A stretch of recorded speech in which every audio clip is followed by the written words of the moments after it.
Our deep dive into advanced Windows kernel debugging using WinDbg, specifically focusing on the Kernel Mode Driver Framework, or KMDF, and analyzing an Echo Driver. Kernel debugging is an indispensable skill for anyone working with operating system internals, driver development, or vulnerability research.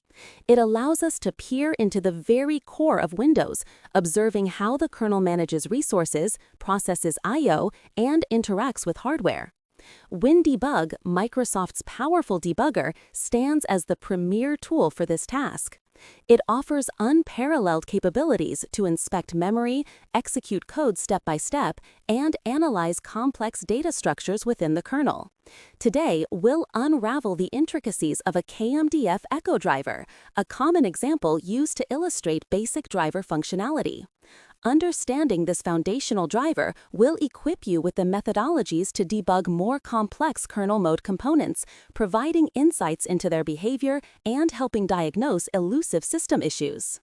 Establishing a robust debugging environment is the first critical step in kernel analysis.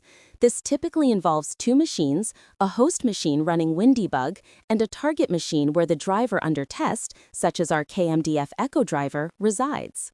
These machines are interconnected via a debugging transport, which can be a serial port, a USB 2.0 or 3.0 cable, or, increasingly, a network connection for modern systems.